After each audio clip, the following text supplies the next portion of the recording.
Encuentro, tu as cette particularité, c'est d'avoir du chocolat qui est fait avec 2 ingrédients, des fèves de cacao et du sucre de canne, le tout bio. Cette simplicité d'ingrédients cache une grande complexité de fabrication. Tu savoures un peu plus chaque carré plutôt que tu t'empiffres de chocolat. Ça fait partie de nos valeurs et de nos missions. On n'a pas été formé par un grand maître chocolatier, donc on l'a fait avec une méthode test and learn classique d'ingénieur, tu vois. On avait une montagne devant nous, on a pris cette méthode des petits pas, donc on a pris la montagne, tous les post-it, on a regardé s'il y avait des sujets communs, il y a des sujets communs, bim, ça a été nos objectifs, et une semaine, un objectif. Le métier de l'artisanat, ça ressemble un peu à la restauration, il y a beaucoup de hiérarches. Et nous, on se dit, mais hors de question de faire ça. Donc on a tout mis à plat. En fait, très vite, ça marche pas. On apprend tous les jours. Moi, je veux pas qu'une année sur l'autre se ressemble, ça c'est ma plus grande hantise. Salut Candice, ça va ? Salut Baptiste, ça va super bien. Écoute, d'habitude, j'accueille les gens, mais c'est vous qui m'accueillez aujourd'hui. Oui, on est ravis de t'avoir à la fabrique. Bah ouais, je suis hyper content. Alors, je sors d'une visite, donc je vais essayer de pas me tromper dans les mots. Non, j'ai pas tout retenu. Merci beaucoup de m'accueillir. Un épisode un peu spécial parce que, bien entendu, on va parler de management, on va parler de travail en équipe, mais on va aussi parler de transition de carrière, de changement de carrière, de comment on passe de consultant à fabricant de chocolat, à artisan. On va parler de management d'équipe, mais une équipe qui est sur le terrain, qui fabrique un produit de la matière première à ce qu'on peut manger, puisqu'on va parler beaucoup de chocolat aussi aujourd'hui. On va en manger aussi. Si vous regardez cet épisode, voilà, on a des petits chocolats devant nous, donc c'est pas impossible qu'on pioche dedans. Comment ça va ? Eh bien, ça va super bien. Pâques est passé, donc tout va bien. C'est vrai qu'on enregistre juste après Pâques. On est, je sais pas, il fait 30 degrés dehors. Oui, c'est assez exceptionnel pour Lille, on peut le dire. Mais oui, il fait bien chaud là. On se prend. Alors nous, en tant que chocolatier, on déteste les fortes chaleurs. Mais on est ravis d'avoir des visiteurs qui viennent quand il fait beau à Lille. Qui ça bravent change le soleil lillois pour venir vous rencontrer. Peut-être pour commencer, est-ce que je peux te laisser te présenter ? Oui. Revenir un petit peu sur ton parcours et puis après je guiderai l'échange. Très bien. Alors du coup je m'appelle Candice Peito, j'ai 38 ans, 3 petits garçons et j'ai créé Encuentro avec mon conjoint Antoine Mesqui. Et ça fait maintenant 8 ans, mais ça fait bien plus de 10 ans qu'on est dans la filière cacao puisqu'on avait déjà monté notre première fabrique de chocolat en République dominicaine en 2012. Et avec Encuentro, on s'évertue à fabriquer du bon chocolat, du chocolat dégustation. Et on a cette ambition de faire un peu bouger la filière du cacao. Donc voilà, on a commencé à 2 et aujourd'hui, on est à 36 dans l'entreprise. C'est hyper impressionnant. Parce que, alors, pour les gens qui regardent, il y a un mur en briques derrière, mais il faut savoir que c'est un bâtiment complet avec toute une chaîne de fabrication. Je ne sais pas combien il y a de postes Il y a combien de postes sur cette salle ? 12 alors, 10 ? C'est vrai que tu parles de postes. On travaille très peu.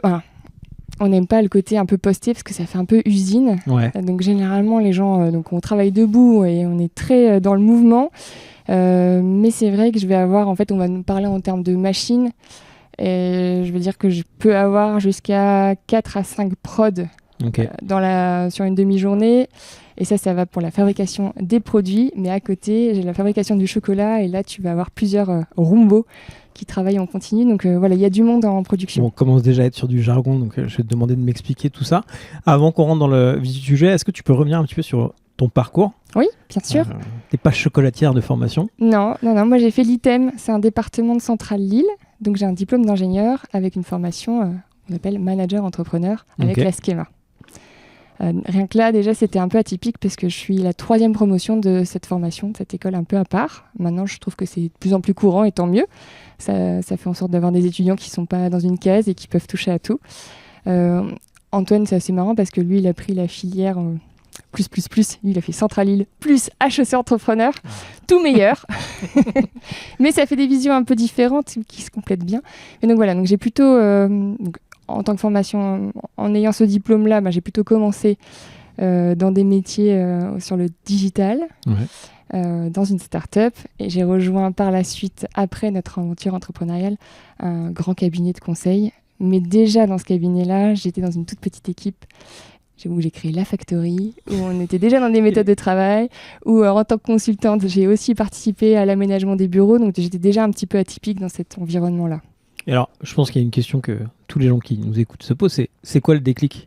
À quel moment tu dis, bon, je vais arrêter de faire des slides, je vais aller faire du chocolat? Je dirais que j'ai fait mon stage en République dominicaine pendant mes études. Donc j'ai adoré ce pays. Antoine m'avait rejoint. On l'a découvert en dehors des circuits touristiques. J'avais gardé en mémoire que c'était le premier exportateur de fèves bio au monde, mais qu'il n'y avait quasiment pas de savoir-faire de transformation sur place. Donc ça, c'était resté dans ma tête. Quand je finis mes études, j'ai mon diplôme, je commence, on va dire, d'un point de vue un peu plus classique, mais je rejoins quand même une petite structure. La start-up que j'ai rejointe ne décolle pas. Je me dis, c'est le moment, quoi. Je fais 1 an, mais pas 2 comme ça. Et j'avais envie, je pense, un peu d'exotisme, etc. Et ce pays m'a appelé et j'ai dit, Antoine, j'y retourne. OK, pour faire quoi? Je sais pas encore, mais j'y retourne. Et finalement, il s'avère qu'on avait des connaissances dans notre entourage qui avaient créé un business autour du cacao et du chocolat. Il dit, je vais faire ça là-bas. Et donc, je les contacte et de fil en aiguille, il dit, OK, on peut le faire ensemble. Donc, en fait, on crée une sorte de... on crée de zéro ce business en République dominicaine. OK. Mais avec un modèle qu'on réutilise. C'est une sorte de franchise, mais c'était pas exactement de la franchise. D'accord. Parce qu'on l'a beaucoup... Et donc le modèle, c'était quoi? T'accueillais des touristes? C'est ça, c'était plutôt une activité qu'une vraie fabrique. On faisait pas du très bon chocolat. Mais aussi, c'est ce qui explique, je pense, notre je dirais pas folie, mais on a cette approche très autodidacte. Mais en fait, à partir du moment où recevoir des clients, ça s'apprend quand même assez vite. Fabriquer du chocolat un peu moins vite, on va dire ça comme ça. Mais on n'avait pas cette pression de faire un excellent chocolat d'entrée. Donc c'était une sorte de lab. Ah oui, complètement. On a appris en faisant. Oui. C'était un peu votre garage à vous. Exactement. C'était pas un premier ordinateur, c'était un garage où on recevait entre 300 et 500 personnes par jour. D'accord. Donc en fait, t'apprends super vite. Tu vois, et puis t'as quand même la pression faut que t'aies une prod qui suive, quoi. Non, pas tant que ça, parce qu'en soi, c'était pas des volumes énormes. Hein. Okay. Et puis on vendait beaucoup de rhum arrangé, donc finalement... Ok, c'était pas le cœur de la prod. Par contre, c'était comme tu dis, un lab, mais on a appris hyper vite parce que déjà ça a été quelque chose de très rentable rapidement, parce qu'on recevait beaucoup de monde. Parce que tout va beaucoup plus vite en République dominicaine.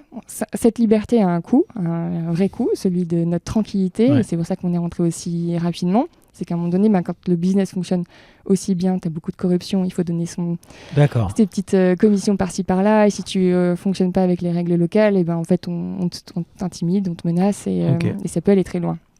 Donc il y a des bons et des mauvais côtés à cet apprentissage. Mais la loi ne te protégera pas, on va dire ça comme ça. Ok. Mais on a appris hyper vite et à ce moment-là, on ne fabriquait pas tout à fait notre chocolat. On travaillait avec une coopérative, donc elle nous faisait déjà ce qu'on appelait la pasta pura. Donc elle faisait les premières étapes, à savoir la torréfaction et le conchage. Donc c'était beaucoup plus simple, on n'avait plus qu'à mélanger les ingrédients et tempérer et les mouler en tablettes. Ok. T'avais la fin de la prod, quoi. Exactement. Ok. Donc là, vous revenez? On revient, on abandonne tout sur place, on laisse tout. Quand je dis tout, c'est vraiment tout. Là-bas, en fait, on avait une équipe de 15-16 personnes que tu payes toutes les 2 semaines en cash parce qu'elles n'ont pas forcément de compte en banque. Elles savent à peine lire et écrire.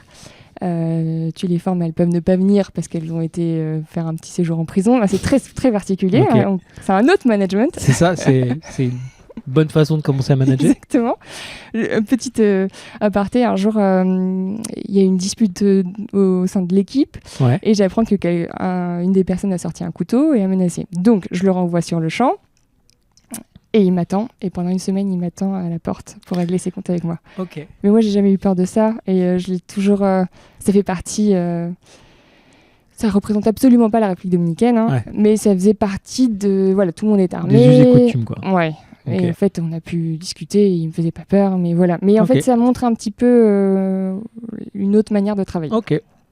Voilà, donc on rentre, et là, un peu traumatisé par cette expérience, on l'a clairement vécu comme un échec, puisque tu abandonnes tout sur place, la fabrique que tu as construit, les plans que tu avais fait, etc., ton équipe, ta vie.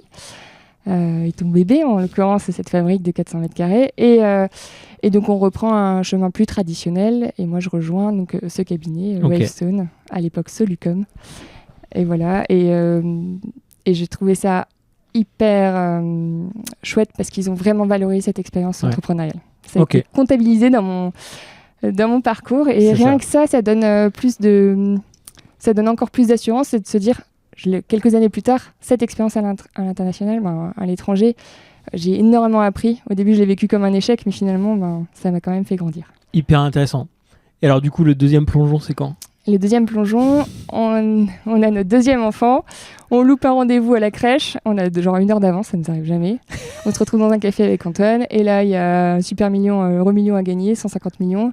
Et on se dit juste, et toi, tu ferais quoi ? Et on se regarde tous les deux, on se dit, on aurait notre fabrique de chocolat. Ok.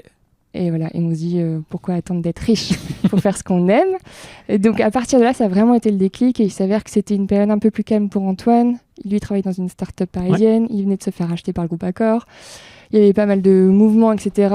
Et donc, il y avait une rupture co qui était potentiellement négociable. Donc, ça s'est fait comme ça. Et donc là, vous embrayez sur on rebootstrap. Exactement, mais sur un autre modèle complètement différent, puisque c'est le produit. Donc, la qualité, on voulait faire le meilleur chocolat qu'on puisse faire pour nous. Ouais. Et surtout... du coup, plus du tout l'aspect touristique Euro Disney, Jacques. Non, parce qu'en fait, nous, ce qui nous plaisait, c'était de pouvoir partager notre passion. Et donc, ce partage-là, on l'a d'abord pensé sur le produit. Et donc, on a travaillé sur le modèle économique, donc sur un BP classique, sur Excel, pour savoir est-ce qu'il est possible de fabriquer du chocolat et d'en vivre. Voilà, c'était ça notre première étape. Et on va parler 2 secondes du produit, parce qu'effectivement, quand on parle de chocolat, il y en a plein les rayons du supermarché. Est-ce que tu peux m'expliquer ce qu'on appelle le bean to bar ? Oui, alors bean, la fève de cacao, donc de la fève à la tablette. Il faut savoir que c'est un métier qui est peu répandu en France, parce qu'il y a le monopole des industriels. Quand le cacao est arrivé sur le territoire, finalement, il y a eu très peu d'artisans. Très vite, c'est les grosses entreprises qui se sont pris cette activité-là. Un petit exemple pour illustrer la chose, c'est que tu ne trouveras jamais de sac de farine de 70 kg, ni de sac de ciment de 70 kg, parce que tout est normé dans ces métiers. Par contre, nous, on manipule des sacs de fèves de cacao de 70 kg. Ouais. Voilà. Quand on a commencé, on était 50, là, on doit être une centaine. Je dirais de fabricants de chocolat. Et donc, nous, notre métier, c'est vraiment d'aller sourcer les meilleures fèves. Elles arrivent chez nous fermentées, séchées, et on va faire la suite. Il y a 9-10 étapes avant de l'avoir en format tablette. On va tout maîtriser, la température, des profils de torréfaction jusqu'au temps de conchage, l'ajout des ingrédients. Et chez Encuentro, tu as cette particularité, c'est d'avoir du chocolat qui est fait avec 2 ingrédients, des fèves de cacao et du sucre de canne, le tout bio, rien d'autre. Et ça, cette simplicité d'ingrédients cache une grande complexité de fabrication, puisque tu ne peux pas cacher le mauvais arôme. Et plus il y a de beurre, plus c'est simple pour la suite. Parce que c'est plus fluide, parce que tout est plus rapide, parce que tu tempères beaucoup plus facilement. Donc, se satisfaire du beurre qui est contenu dans la fève naturellement, eh bien, c'est devoir la décrypter, savoir comment elle va se comporter et devoir aller chercher une température de cristallisation au 10e de degré près. Et ça, tous les jours. Voilà. Je pense que nos auditeurs salivent déjà. et je confirme un point, c'est quand on visite la fabrique, on voit les sacs de jute au début et on voit les tablettes. Les packaging de tablettes à la fin, quoi. Donc, on a vraiment, dans, je sais pas, l'espace de quoi, 300 mètres carrés, 400 mètres carrés. Ouais, t'as 400 mètres carrés. 400 mètres carrés, il y a tout ça, quoi. Et c'est assez impressionnant. J'ai une question du point de vue apprentissage. Oui. Comment ça s'est passé ? Parce que d'un œil extérieur, je me dis, mais fabriquer du chocolat, c'est un métier. Oui. Comment vous y êtes pris ? Comment vous êtes répartis les rôles avec Antoine ? Et ça a été quoi le process On l'a fait de manière très décomplexée, puisqu'en fait, on n'a pas été formé par un grand maître chocolatier. Ouais. Donc, on l'a fait avec une méthode test and learn classique d'ingénieur, tu vois. Donc, des petites quantités, tu goûtes, tu refais. Exactement. C'est vraiment notre méthode. Et la torréfaction, c'est des dichotomies, tu vois, pour avoir des tests qui soient efficaces. Voilà, c'est très, finalement, et tout est assez mesuré. Voilà, je dirais que tu vois, on a enregistré tous les paramètres qu'on pouvait enregistrer, donc c'est vraiment une approche très ingénieure finalement pour ce métier qui est, je pense, un peu propre à notre parcours, que tu vas pas forcément retrouver. Et question là-dessus, parce que la finalité, c'est le goût. Ouais. Il y a l'odorat, mais il y a le goût. C'est un aliment à la fin. Comment parce qu'on a chacun, je pense, notre goût, notre perception. On remarque que d'une tablette à l'autre et d'une provenance, c'est ça qui est assez fabuleux dans ce que vous faites, d'une provenance à l'autre, le goût n'a rien à voir. Tu te fies sur ton propre goût, tu as des goûteurs, en tout cas il y a des palais qui peuvent te valider ton... Alors on a beaucoup travaillé notre palais, mais c'est vrai qu'au début, en fait on a juste voulu se faire plaisir personnellement.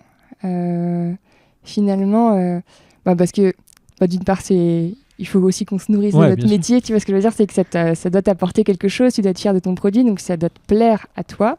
Et c'est vrai que chaque paramètre tout au long de ce process de transformation peut influer sur le goût. Donc voilà, nous ce qu'on a voulu faire, c'est que ça puisse flatter quand même le palais de nos clients, donc que la différence soit quand même pas trop subtile, parce que justement noter les différences c'est déjà chouette, tu vois, dire j'aime pas, j'aime moins, j'aime plus, donc il fallait pas qu'il y ait trop de subtilité. Je dirais que c'est un peu moins le cas aujourd'hui parce que notre gamme s'élargit pas mal. Tu peux aller plus graduel sur tu peux aller plus loin ou tu peux... C'est ça, et on s'est longtemps posé la question, est-ce que... Au début, on voulait qu'on puisse tout goûter et choisir notre préféré. Maintenant, tout goûter, c'est un peu difficile, tu vois. Mais finalement, cette bibliothèque, cette chocolathèque nous plaît aussi. Et voilà, on a fait le choix, c'est pas grave. Le client final, il pourra peut-être pas tout goûter. Mais nous, ça nous épanouit d'aller toujours à la recherche de nouvelles fèves. Mais donc, on a d'abord travaillé sur nos palais, on s'est fait plaisir à nous. Donc, c'est des choix très personnels. La preuve, c'est qu'on a commencé par la réplique dominicaine. Et Haïti, pas du tout la réputation de chocolat de dégustation, mais parce que ça nous paraissait logique et ça illustrait bien notre approche par terroir. Deux pays qui sont sur la même île, avec des climats assez proches, finalement ont des goûts de terroir très différents. Et donc voilà, aucun préjugé sur notre approche, aucun sur le chocolat dans les grandes lignes. Donc c'est ça qui, je pense, c'est cette liberté-là qui a fait qu'on peut apprendre... sans pression, c'est plus simple, tu vois. Ok. J'ai deux questions qui m'arrivent là. Il y en a un, c'est comment tu valides que tu es sur le bon parcours. Est-ce que tu as des... Tu vois, je parle un peu de validation externe. Est-ce qu'il y a des autorités dans votre domaine ? Oui, il y a des autorités, bien sûr. C'est quoi ? C'est des concours ? C'était important pour nous. Comme on n'est pas formé, on n'a pas fait d'école, tu vois, il n'y avait pas de tampon. Pour autant, ce qui est assez marrant, c'est que du coup, on a un homme et une femme à la tête de cette entreprise. Je pense que seule en tant que femme, j'aurais été chercher encore plus de diplômes ou de machin. C'est le côté syndrome de l'imposteur. D'accord, je vois. Alors qu'à deux, finalement, on se complète bien. Et en fait, on a été chercher... nous, c'était important de participer à quelques concours pour justement avoir cette... validation par le... Exactement. Tu vois, et donc, tu as un club qui est assez connu, le club des croqueurs de chocolat, assez fermé aussi. Donc, ça, très vite, on a été invités. Très vite, ils ont validé ils ont validé la qualité de notre travail. Après, on a fait un autre concours, mais qu'on n'a pas refait par la suite. C'était les Chocolate Awards. Disons que c'est un truc assez énorme et on se pose pas mal de questions sur bref. Et après sinon tu peux aller faire les épicures du monde de l'épicerie fine et là tu vas rechercher de la reconnaissance. Voilà, et il s'avère qu'on a aussi eu l'occasion de faire goûter notre chocolat à Alain Ducasse, croisé à l'improviste, vraiment par hasard sur le test. T'as dégainé ta meilleure tablette ? Moi, pire que ça. On le croise, on lui parle, on échange et il dit je peux goûter. Et là on se regarde, on était au Taste of Paris, on se regarde, on n'avait pas de tablette sur nous. Et donc, on a été faire l'aller-retour. Et quand on est revenu, il n'était plus là. Ah mince. Et le lendemain, sur le salon, on le croise à nouveau. Et cette fois-ci, là, il nous dit t'as la tablette, oui. Et en fait, à la suite de cette rencontre, il nous a recommandé au Collège culinaire de France. Et là, tu dois avoir... tu dois être... bref, ça se fait un peu par du parrainage. Les cooptations, Et quand tu es coopté par Alain Ducasse, généralement, tu accèdes vite ta petite médaille. J'ai une question, quand on goûte votre tablette, alors c'est dur à dire à l'audio, à retranscrire à l'audio, mais on sent qu'il y a un souci du détail, de la qualité. On sent que vous êtes plus... Enfin, on est sorti du labo complètement artisanal et que vous avez une prod structurée. Tu m'as dit en préparant que vous êtes 36, c'est ça ? C'est ça. Comment on passe de on est deux et on se dit qu'on va faire du chocolat à maintenant on est 36, 400 mètres carrés, je sais pas combien de tablettes. Après, tu vois, ça fait quand même 8 ans, donc tu as quand même le temps de grandir. Ça s'est pas fait, au contraire, on a eu une croissance, on va dire, assez lente, mais solide. Alors du coup, comment ça s'est passé ? Comment vous êtes répartis les rôles entre Antoine et toi ? Qui fait quoi et comment sont organisées les équipes ? Alors, il faut savoir qu'avec Antoine, j'ai cette chance, c'est qu'on est très complémentaires. J'aime faire ce qu'il aime pas faire, il aime faire ce que j'aime pas faire. Et on se comprend sans même se parler. Donc, on a toujours été, je dirais, les premières années déjà interchangeables. Et quand tu grandis, pendant longtemps, on a été 2, après on a eu des apprentis, donc apprentis en prod, on faisait tout seul, tu vois, donc on a 5. On a quand même une petite structure pendant quand même 2-3 ans. Ok. Tu vois, donc... et comme je disais, tu avais à peine besoin de te parler que tu savais ce qui était le... Donc ça, c'est hyper simple, cette confiance aveugle, etc. Et après, on a commencé à recruter notre équipe. Concrètement, quand on a emménagé ici, ça a été le plus gros passage. Ouais, on est passé de 5-6 à une dizaine, tu vois, on a doublé d'un coup. Et là, on a un peu essuyé les pots cassés parce qu'on était un peu le monstre à 2 têtes. Hein, tu vois, c'est... Ouais. Du coup, il n'y avait pas de périmètre clair de l'un à l'autre, et donc du coup, les gens dans l'équipe ne savaient pas trop à qui s'adresser. Et du coup, parfois, ils pouvaient s'adresser... En fait, c'était assez dingue, c'est qu'on partage exactement la même vision, mais on va emprunter des chemins très différents. D'accord. Donc, si tu viens nous poser la même question à l'un et à l'autre, tu vas avoir 2 réponses différentes. Okay. Mais elles vont quand même servir le même enjeu, tu vois. Donc, ça a été assez compliqué. Donc, il a fallu qu'on délimite ces périmètres. Mais je dirais que c'est une situation qui a quand même pas mal perduré. Ok. Donc, pas toujours évident pour les équipes. Et alors, aujourd'hui, c'est quoi le périmètre de chacun ? Aujourd'hui, j'ai la question. Je vais interroger Antoine après, je vais voir si c'est la même réponse. Non, là maintenant c'est très très clair, c'est écrit noir sur blanc. Non, au contraire. Et par contre, tu vois, on a été hyper strict. Et ça, je dirais que c'est un recrutement assez spécifique qui nous a aidé à faire ce passage-là. Voilà, tu t'as dû le croiser là d'ailleurs. C'est Jérémy qui nous a rejoint il y a quelques mois. Et pour lui, quel rôle ? Il est responsable, il nous aide sur le développement. D'accord. Et il a un peu il m'accompagne sur le recrutement aussi. Ok. Et donc il nous accompagne vraiment sur la structuration avec quand même ce pendant de développer le business. Ok. Mais il participe avec nous à la stratégie. Vous avez mis quelqu'un au milieu pour... On a mis quelqu'un pour nous obliger. Vous pouvez pas être à 50% sur une décision, quoi. Ça penche forcément d'un côté. En fait... tu arrives toujours à trouver des excuses l'un envers l'autre. Quand tu as une personne extérieure, finalement, tu es obligé de t'y tenir. Et je pense que ça nous a fait un bien fou, vraiment. Et donc là, les périmètres, c'est très simple.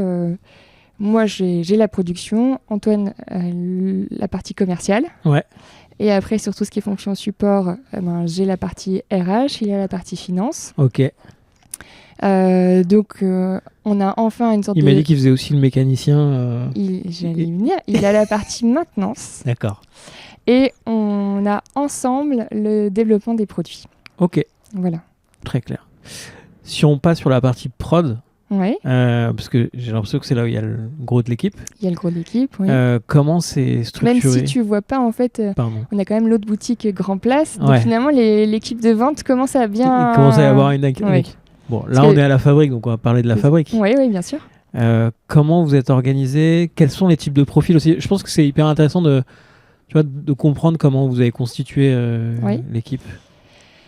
Alors, c'est une équipe qui est un petit peu... En fait, comme notre métier n'existe pas, je ne vais pas chercher une école ou une formation spécifique pour compléter cette équipe de production. Et quand on parle de production, c'est au sens assez large, puisqu'en fait, en bas, moi, j'ai l'équipe préparation de commande, conditionnement et production. Ok. Les 3 maillons, tu as le produit, il faut arriver dans les mains du client. J'ai quand même quelques profils CAP chocolaterie. Ok. Mais après, c'est vraiment des personnes que j'ai formées au sein en travaillant et qui viennent souvent du monde de l'agroalimentaire. Parce qu'en fait, il y a quand même... Donc c'est un profil... J'ai pas des bac plus 5 dans l'équipe. C'est plutôt des tâches manuelles, on va dire ça comme ça, mais dans un environnement qui est très normé. Donc ça, je pense que sur le management, en fait, ça change quand même la donne, parce que bien sûr qu'on fait confiance, mais étant donné que le produit qu'on fabrique, on le met dans la bouche des gens, on a une responsabilité, et donc la sécurité alimentaire prime avant tout. Donc, tu as quand même besoin de faire du contrôle. Et c'est du contrôle qui est obligatoire. Okay. Et tu vois, on est audité pour le certificat bio, mais on a déjà reçu les fraudes, on a déjà reçu... En fait, nous, t'es sans arrêt contrôlé sur ce que tu fais dans le monde agroalimentaire. C'est plutôt rassurant. Okay. On va dire ça comme ça. En termes de... alors, il y a 2 sujets. Il y a l'intégration. Une personne qui est nouvelle ici, c'est quoi son parcours? Est-ce qu'il est sur un seul poste? Comment il découvre un petit peu les différents métiers? Parce que ce qui est assez rigolo, c'est qu'il y a une diversité de métiers dans une concentration, quoi, dans l'espace. Comment ça se passe? Et deuxième question, on pourra voir ça ensuite, c'est au niveau des rituels. Oui. Comment tu arrives à rythmer le travail, t'assurer que les gens sont bien dans leur job. J'imagine qu'ils ont aussi une responsabilité de détecter des défauts ou de voir un peu comment on peut optimiser les choses. Je dirais que là, on a changé un peu, comme je te disais, on a du middle management qui vient de se mettre en place, qu'avant j'étais en direct avec tous les membres de l'équipe. Je vais revenir un petit peu sur l'historique. On a cette ambition de faire bouger la filière cacao. Pour pouvoir la bouger, il faut aller chercher quand même du volume. On est dans l'artisanat, mais on va quand même être en capacité d'aller produire quand même un peu de volume. Donc on est en train de recruter et de grandir. Et comme je te disais, on va doubler notre surface de production. On est dans cet objectif de recrutement. On s'était mis en tête que pour pouvoir atteindre cet objectif, cette ambition, il fallait qu'on ait un responsable de production. Et donc il y a 6 mois de ça, on a recruté un responsable de production de haut niveau, on va dire ça comme ça, avec beaucoup d'expérience, avec beaucoup de certifications sur son CV, du lean management. Voilà. Et il s'avère qu'en fait, ça n'a pas fonctionné. D'accord. Mais je pense parce qu'on est un peu dans cette étape intermédiaire où en fait... les gens, ils s'attendaient à ce que ce soit déjà très structuré alors que toi, t'attendais qu'il soit... quelque chose de très opérationnel chez nous et du coup, tu es en direct avec toute ton équipe. Et en fait, quand on parle de projet, on n'est pas des projets à 6 mois, on est des projets au mois, voire la semaine. Tu vois, il y a beaucoup de partie opérationnelle et donc finalement on s'est dit waouh, on s'est trompé sur ce recrutement, on en a parlé en toute transparence avec cette personne et donc on s'est arrêté là en cours de sa période d'essai et de ce fait là en fait le responsable de cette casquette responsable de prod, c'est moi qui l'endosse aujourd'hui alors que je peux pas être tout le temps en production, donc je m'appuie sur des référents par pôle et c'est comme ça et j'ai une ingénieure agro qui nous a rejoint il y a 1 mois, tu vois, et qui a cette casquette qualité. D'accord. Et amélioration continue. Ok. Donc voilà, donc moi, je dois passer du temps en production et j'essaye d'avoir ce mi-temps pour organiser. On dit souvent que je donne la cadence parce qu'on a une forte saisonnalité, donc à un moment donné, il faut y aller. Je pense que les gens imaginent très bien qu'à Noël, vous devez turbiner et que là, il y a 2 semaines, c'était hors de question de parler à quelqu'un. Exactement. Et de ce fait-là, tu vois, c'est aussi un peu nouveau pour moi. On apprend, on réajuste, etc. Donc la partie onboarding, elle est toute nouvelle. Donc voilà, on la met en place. Mais normalement, toute personne qui nous rejoint fait 1 semaine d'onboarding. Va à tous les postes. Qu'importe son métier. En commercial, en vente, même en office manager, 1 semaine en prod, parce c'est ce qui nous fait vivre, donc il faut que tu ailles toucher des fèves de cacao, c'est la base, et que tu ailles un peu éprouver aussi les postes de travail, parce qu'on a un métier très physique, très répétitif, et que cette qualité, cette excellence, en fait, elle se joue sur le long terme, et c'est tous les jours avoir ce même niveau d'exigence alors que tu fais la même chose que la veille. Donc tu vois, tu préfères leur faire comprendre très tôt que... et en fait, il faut que tout le monde soit excellent à son poste. Et ça, voilà, la production, c'est notre cœur de métier. Donc, c'est important qu'il fasse cette semaine-là de découverte. Et pas uniquement un passage et un bonjour, c'est éprouver un peu le poste. Quand je suis passé tout à l'heure, alors je n'ai pas mis les mains dedans, mais le moment où la tablette est moulée, il faut la répartir, il faut la vibrer. Et le bruit. Et le son, et même le mouvement avec la plaque qui vibre, je me dis waouh, c'est quand même ultra physique, quoi. Oui, après sur les vibrations, on s'améliore, on a des nouvelles machines, donc l'idée c'est de baisser ces vibrations, mais on est quand même dans un environnement qui est assez bruyant. C'est le process pour le... Et je pense que tu n'as pas encore entendu une de nos machines la plus bruyante, mais du coup c'est personne dans la salle et tout. Et c'est aussi pour ça qu'on va s'agrandir, pour délimiter les espaces, cloisonner un peu plus pour que par exemple l'équipe conditionnement qui manipule pas ces machines ne subisse pas ce bruit, tu vois. Donc ça fait partie des objectifs de cette année. Il y a une question que je me pose quand je me suis pas baladé, j'ai visité avec Antoine tout à l'heure. Comment tu fais cohabiter le sujet de, je vais pas dire industrialiser parce que c'est pas le bon terme, mais on va dire optimiser la production et le côté beaucoup plus créatif de toujours lancer des nouveaux produits, des nouveaux process, Oui. des nouveaux types de formats aussi.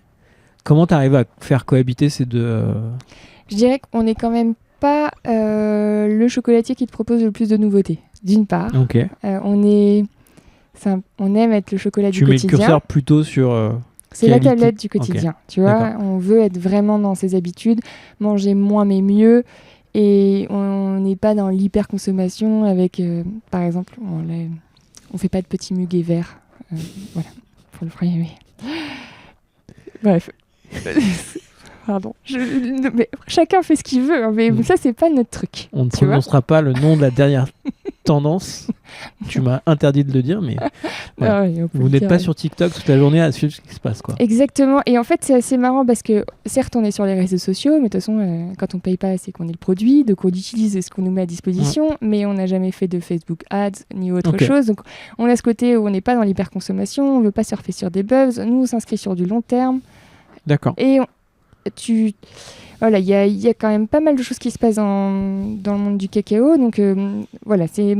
À la fois, il faut quand même gagner sa vie et grandir, mais on veut le faire pour des bonnes raisons, toucher plus de monde, changer certaines habitudes alimentaires, te faire manger du chocolat moins sucré, et que tu savoures un peu plus chaque carré plutôt que tu t'empiffres de chocolat. Voilà, ça fait partie de nos valeurs et de nos missions. Ok. Mais donc, bien sûr qu'il y a de la créativité chez nous, mais il y en aura quand même moins.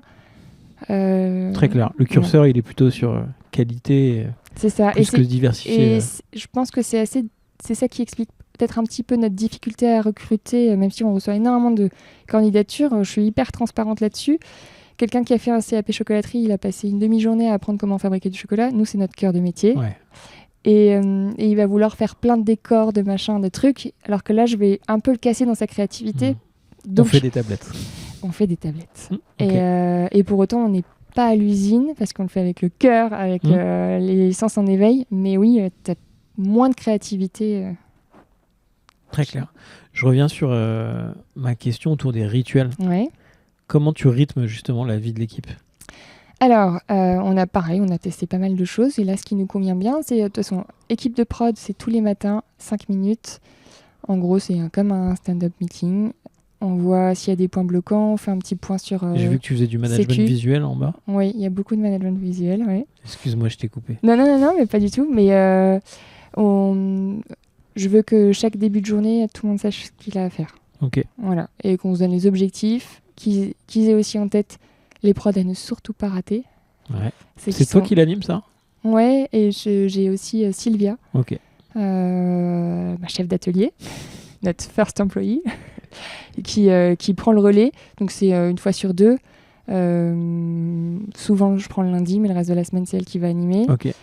Voilà. Il y a également, donc on fait un petit point qualité et sécurité. Et après, c'est le planning du jour avec voilà, les attendus, les attentes. Et là, dernièrement, on a fait... tu vois, on grandit, on pousse les murs, etc. Il y a des nouvelles machines, des nouveaux process.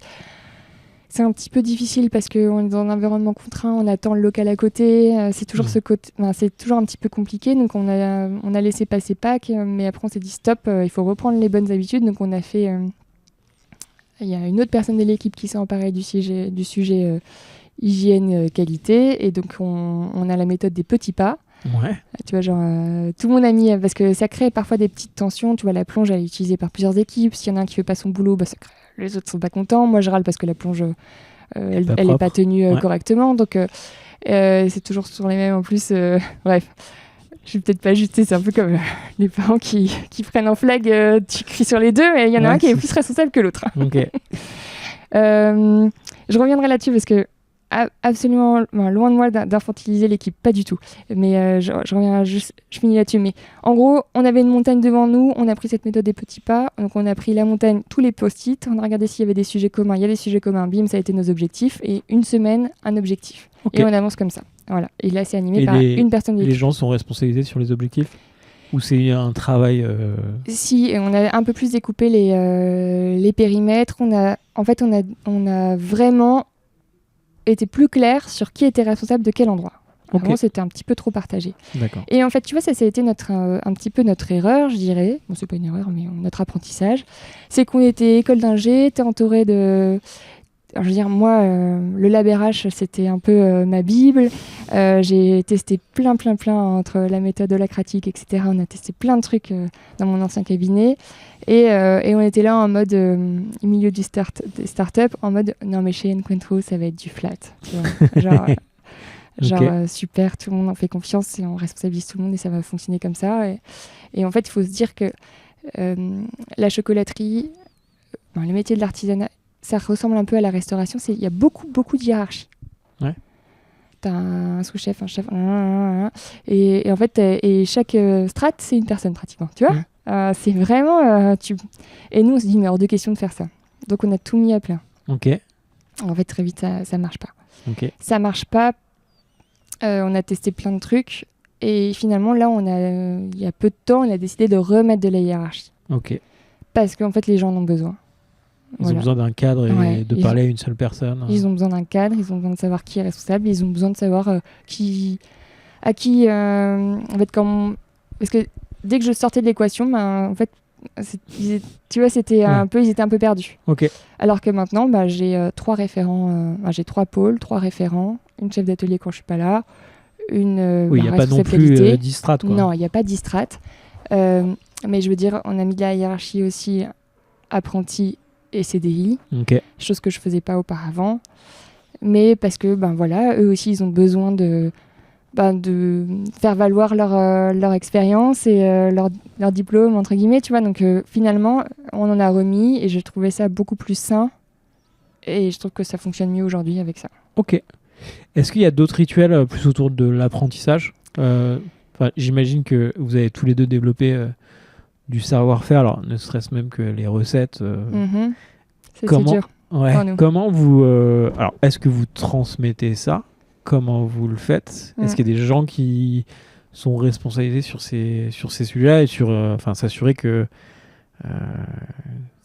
que ce truc-là perdure bien, on va dire que cet élément central? Oui. En fait, les premières années, alors juste nous, on est en plein changement, culture de l'oral, culture de l'écrit. Ouais. On travaille beaucoup sur l'écrit actuellement, on essaye que ça rentre.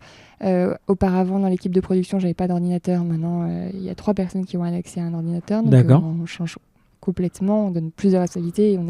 Ils ont accès davantage aux données. Avant, c'était de l'affichage, tu vois, alors que maintenant, tu peux venir consulter. Donc ça, c'est un gros travail pour nous. On va dire que l'écrit, bien sûr qu'on l'avait parce que, comme je te dis, c'est normé. Donc, tu dois avoir ton HACCP, tes différents documents pouvant être contrôlés. Moi, ce que je faisais, c'est que, en fait, tous les 6 mois, j'avais un stagiaire...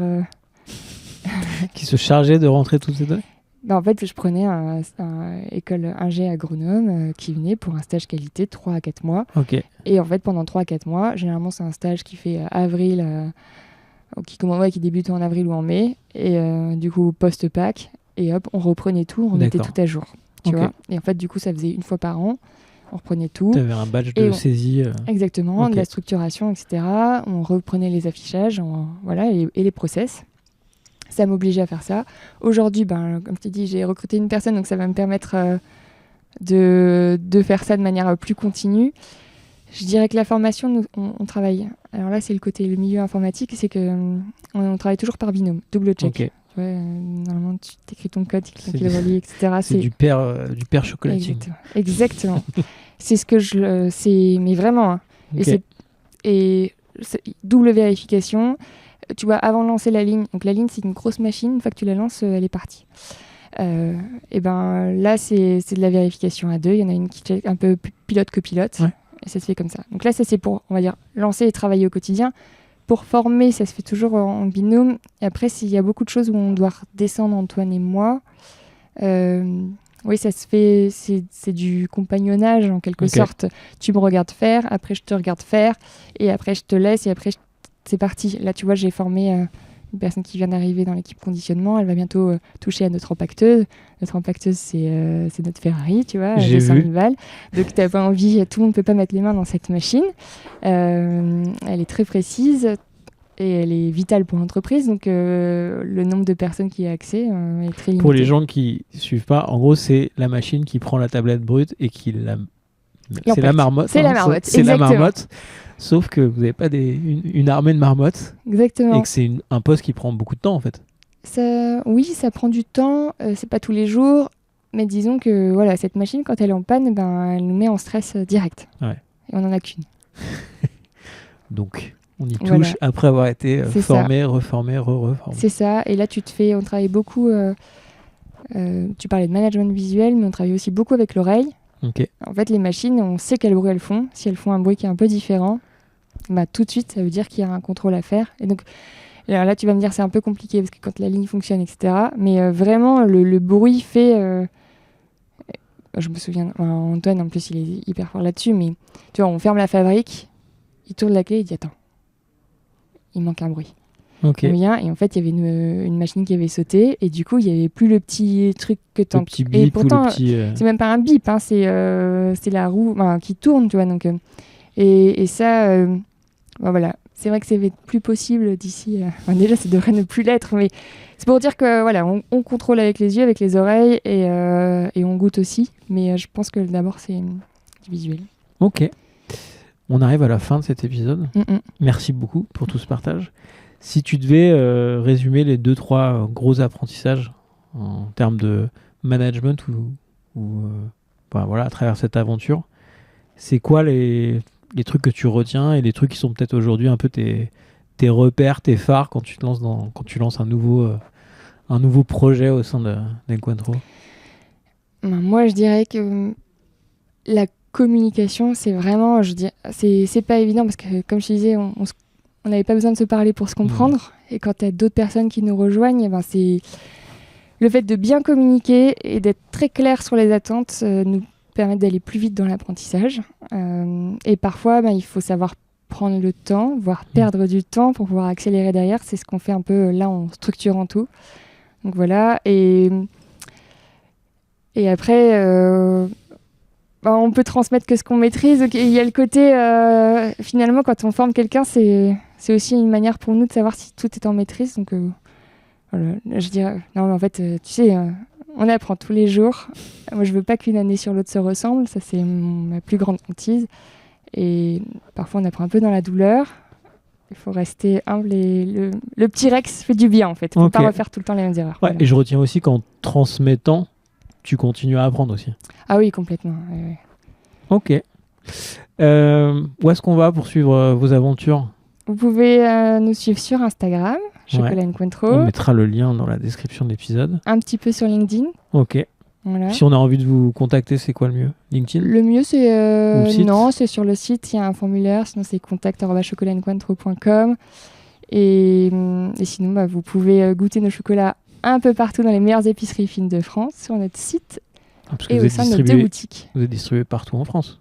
Oh, franchement, on maille bien la France, là. Ok. Et même un peu à l'étranger. Donc, Bon. Et sur le site, ils trouvent où aller Alors, ils peuvent commander sur le site, mais est-ce qu'il y a un endroit où on sait... Ils peuvent nous demander où on est. Ouais, on a eu quelques petits soucis de...